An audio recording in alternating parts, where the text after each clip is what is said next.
Greetings and welcome to Extrexy, where we talk about vintage and not so vintage technology and why you should care. I am your host, Euros. The 386. The 8386 processor, or just plainly the 386, is a microprocessor introduced in 1985 by Intel. It was a 32-bit microprocessor which at first consisted of 275,000 transistors. This processor is very important because it introduced instruction sets, programming models, and binary encodings which are still used today in 32-bit processors.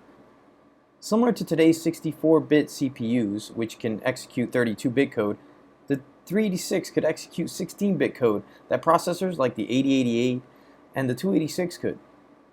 The x86 architecture has become many times faster than the original 386 architecture since then. The 386 was launched in October of 1985, but they had limited functions. Only in the latter part of 1986 were the full-function processors first shipped. The first PC to use this processor was made by Compaq, which made it the first time a crucial PC component was made standard by a company other than IBM. Even though the 386 processor was long obsolete, Intel actually stopped production of the processor in 2007. It was still being used for other applications, such as a few mobile phones and aerospace technology. The processor's architecture was a step up for the x86 evolution. It added a 32-bit architecture and paging translation unit, which made it much easier to implement operating systems that utilized virtual memory. The CPU also offered support for register debugging, which made it much faster for programmers to debug applications. The 386 had three different operating modes: real mode, protected mode, and virtual mode. The protected mode, which was introduced with the 286, was extended to allow up to 4 GB of memory. The new virtual mode made it possible to run one or more real mode programs in a protected environment. The ability for it to use a flat memory mode in a protected space separated by other flat memory modes in protected spaces can be said to be the greatest achievement of x86 architecture until the x86-64 was released.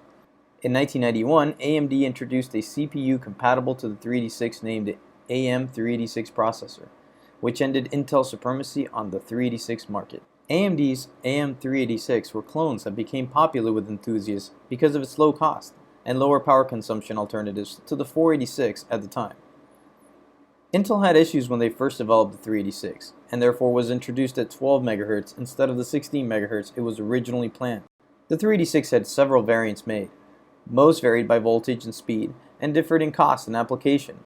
The original 386 was labeled the 386DX, but other versions had different model numbers. A power-efficient version of the 386 was created for laptops. This was called the 386SL. Along with offering different power management options, it also offered different sleep modes to conserve laptop battery. This power-saving processor also had support for an external cache of up to 64 kilobytes and was available with speeds up to 25 MHz. Variants such as the 386EX went from 16 to 25 MHz, and the data bus was 16 or 26 bits instead of the 16 or 32-bit bus of the 386DX. Intel introduced the 386SX in 1988. The main difference with this processor was that it had a 16-bit data bus rather than a 32-bit data bus. The internals remained 32-bit, and only the bus was changed to 16-bit to save on expense, but at the cost of performance. Since only 24 pins were connected to the data bus, the addressing was limited to 16 megabytes of memory.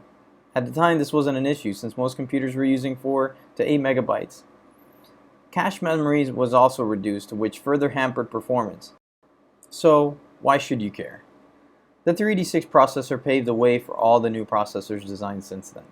Even the most modern processors out there still use functions first introduced by the 386. If you open multiple applications at the same time on a computer or phone or tablet, then you have the 386 to thank, since it introduced the ability to have programs open in their own memory space. The ability to open multiple apps at the same time has changed the world. Users are no longer chained to using one app at a time, and now you can have an internet browser open alongside your spreadsheet or word processor. Thanks for watching Extrexy. I would love to hear your comments, so please comment below. If you like the information presented to you, hit like. And if you want to watch more, please subscribe to this channel. Stay tuned for more episodes. Thank you.